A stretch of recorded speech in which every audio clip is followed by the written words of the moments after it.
যানবাহনের কথা। এক জায়গা থেকে অন্য জায়গায় যেতে হলে অথবা জিনিসপত্র বহন করে আনা নেওয়া করার জন্য যানবাহনের প্রয়োজন হয়। আমরা সব জায়গায় পায়ে হেঁটে যেতে পারি না। যাতায়াত করার জন্য বাস, ট্যাক্সি, অটো, ট্রেন, উড়োজাহাজ, সাইকেল, রিক্সা, নৌকো, স্টিমার ইত্যাদি মালপত্র বহন করার জন্য লরি ব্যবহার করি। যানবাহন কাকে বলে? যাতে করে আমরা এক জায়গা থেকে অন্য জায়গায় যাওয়া আসা করতে পারি বা জিনিসপত্র বহন করে আনা নেওয়া করতে পারি, তাকেই যানবাহন বলে। যানবাহন কত প্রকার ও কী কী? যানবাহন 3 প্রকার: স্থলযান, জলযান ও আকাশযান। স্থলযান কাকে বলে? যে সকল যানবাহন স্থলপথে বা রাস্তার উপর দিয়ে চলে তাকে স্থলযান বলে, যেমন bus, taxi, lorry, auto, van, cycle, rickshaw ইত্যাদি। জলযান কাকে বলে? যে সকল যানবাহন জলের উপর দিয়ে চলে তাকে জলযান বলে, যেমন নৌকো, স্টিমার, জাহাজ ইত্যাদি। আকাশযান কাকে বলে? যে সকল যানবাহন আকাশপথে চলে তাকে আকাশযান বলে, যেমন উড়োজাহাজ, হেলিকপ্টার ইত্যাদি। রেলগাড়ি কোন রাস্তায় চলে? রেলগাড়ি লোহার রেল লাইনের উপর দিয়ে চলে। পাতাল রেল কোথায় চলে? মাটির নিচে রেল লাইনের উপর দিয়ে পাতাল রেল চলে। পাতাল রেল কোথায় দেখা যায়? আমাদের দেশে কলকাতা ও দিল্লিতে পাতাল রেল দেখা যায়। বাস, ট্যাক্সি, লরি ও রেলগাড়ির চালককে কি বলে? ড্রাইভার বা গাড়ি চালক বলে। নৌকো এবং জাহাজের চালককে কি বলে? নৌকো চালককে মাঝি এবং জাহাজের চালককে নাবিক বলে। উড়োজাহাজের চালককে কি বলে? পাইলট বলে। কাছাকাছি যাওয়া আসার জন্য আমরা কি ব্যবহার করি? কাছাকাছি যাওয়া আসার জন্য আমরা সাইকেল বা রিক্সা ব্যবহার করি। স্বাস্থ্য ও শরীরের যত্ন।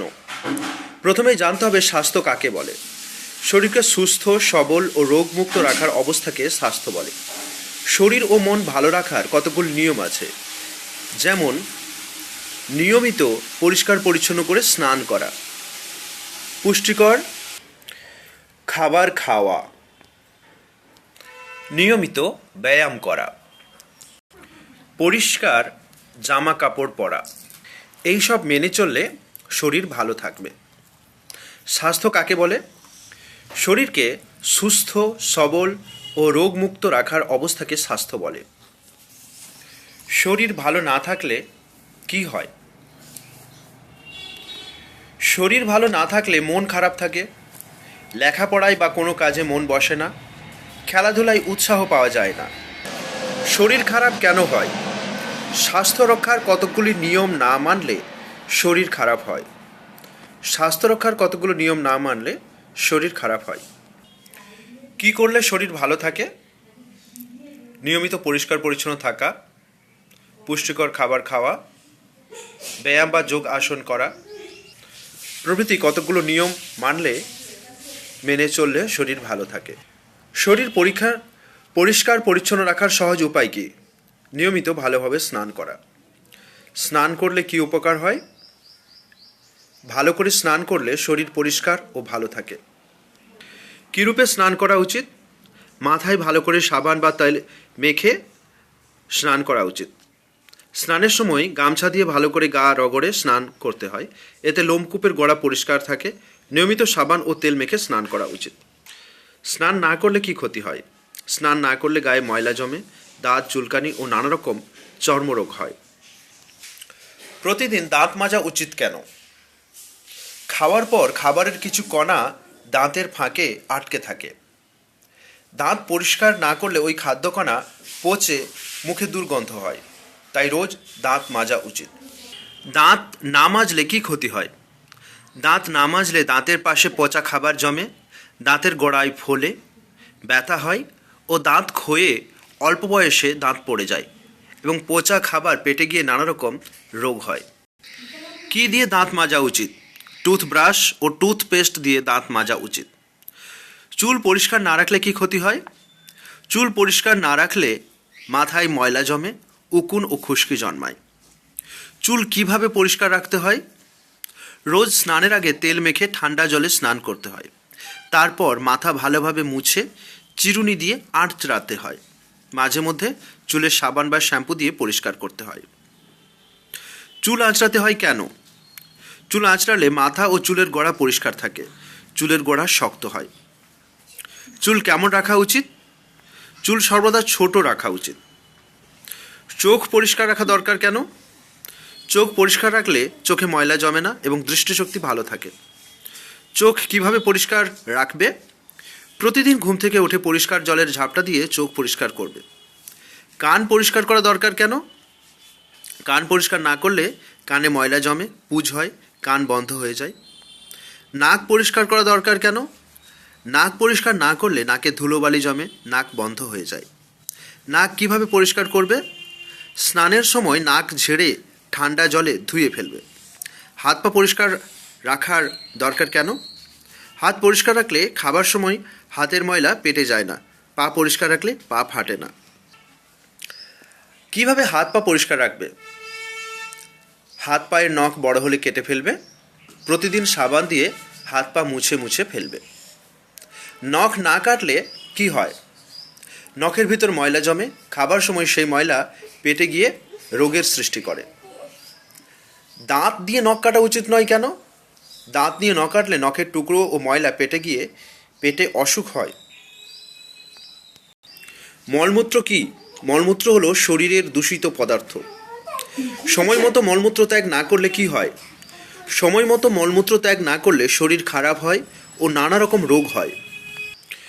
মলমূত্র কোথায় ত্যাগ করা উচিত? বাড়ির পাকা পায়খানায় মলমূত্র ত্যাগ করা উচিত।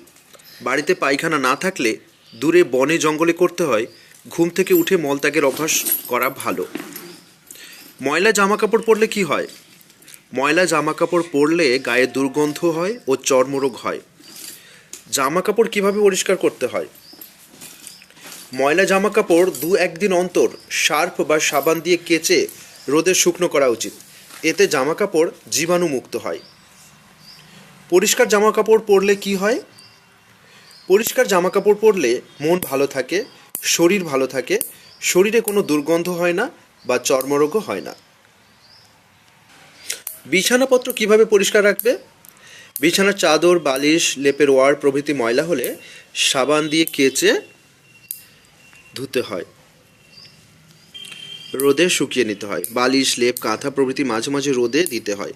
সূর্যের কিরণে রোগ জীবাণু দূর হয়। পুষ্টিকর খাদ্য ও পানীয়। যে খাবার খেয়ে পৃথিবীর সব রকম প্রাণী বেঁচে থাকে তাকেই খাদ্য বলে। খাদ্যের মাধ্যমে শরীরের ক্ষয় পূরণ হয় এবং শরীরকে সচল রাখে। যে খাবার আমাদের দেহে পুষ্টি যোগায় তাকে পুষ্টিকর খাদ্য বলে। পুষ্টিকর খাদ্য গ্রহণ করলে আমরা সুস্থ ও সবল থাকি। খাদ্যের সঙ্গে সঙ্গে জল, দুধ, ফলের রস ইত্যাদি পান করা উচিত। তরল পদার্থ যা আমরা পান করি তাকে পানীয় বলে। তরল পদার্থ যা আমরা পান করি তাকে পানীয় বলে। খাদ্য কাকে বলে? শরীরের পুষ্টি বৃদ্ধির জন্য যা খেয়ে আমরা জীবন ধারণ করি তাকে খাদ্য বলে। কোন কোন খাদ্য শরীরের পক্ষে ভালো? ভাত, রুটি, ডাল, শাকসবজি, মাছ, মাংস, ডিম, দুধ, ফল প্রভৃতি খাবার খাওয়া ভালো। কয়েকটি নিরামিষ খাদ্যের নাম বলো। ভাত, রুটি, ডাল, তরিতরকারি প্রভৃতি এগুলো হচ্ছে নিরামিষ খাবার। কয়েকটি আমিষ খাদ্যের নাম বলো। মাছ, মাংস, ডিম প্রভৃতি এগুলো হচ্ছে আমিষ খাবার। আমরা খাবার খাই কেন? শরীরের পুষ্টি সাধন ও ক্ষয় পূরণের জন্য আমরা খাবার খাই। পানীয় কাকে বলে? যা আমরা পান করি তাকেই পানীয় বলে। যা আমরা পান করি তাকেই পানীয় বলে। আমরা কি কি পানীয় পান করি? জল, চা, দুধ, কফি, ফলের রস প্রভৃতি আমরা পান করি। আমরা কোথা থেকে জল পাই? নদী, পুকুর, বিল, নলকূপ প্রভৃতি থেকে আমরা জল পাই। সব জলই কি পান করা যায়? না, সব জল পান করা উচিত নয়।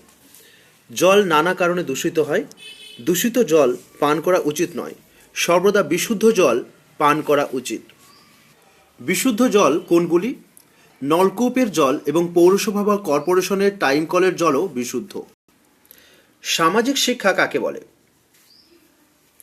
মানুষ সমাজবদ্ধ জীব। সমাজে বাস করতে হলে বাড়ির পাশাপাশি বসবাসকারী লোকেদের সঙ্গে সবসময় ভাব ভালোবাসা রেখে চলা উচিত। পাশাপাশি বসবাসকারী লোকজন নিয়েই আমাদের সমাজ গঠিত। সমাজে বসবাস করার জন্য কিছু নিয়মকানুন মেনে সকলকেই চলতে হয়। এই নিয়মকানুন মেনে চলাই হলো সামাজিক শিক্ষা। সামাজিক শিক্ষা কাকে বলে? সমাজে সকলের সাথে মিলেমিশে চলতে হলে যে শিক্ষাগুলি জানা প্রয়োজন তাকে সামাজিক শিক্ষা বলে। বাবা ও মার সঙ্গে কেমন ব্যবহার করবে? বাবা ও মাকে সব সময় ভক্তি শ্রদ্ধা করবে, তাদের উপদেশ মেনে চলবে। গুরুজনদের সাথে কেমন ব্যবহার করবে? গুরুজনদের ভক্তি শ্রদ্ধা করা এবং আপনি আজ্ঞে বলে কথা বলতে হয়। ছোট ভাই বোনদের সঙ্গে কীরকম ব্যবহার করবে? ছোট ভাই বোনদের স্নেহ করতে হয়, তাদের সঙ্গে হাসি মুখে কথা বলতে হয়। শিক্ষক শিক্ষিকাদের সঙ্গে কীরকম ব্যবহার করবে?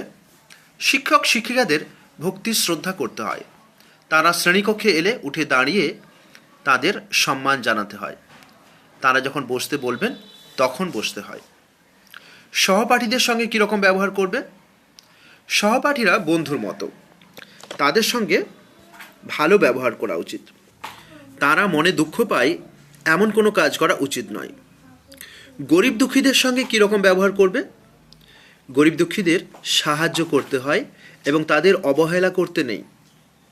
প্রতিবেশী কেউ বিপদে পড়লে কীরকম ব্যবহার করবে?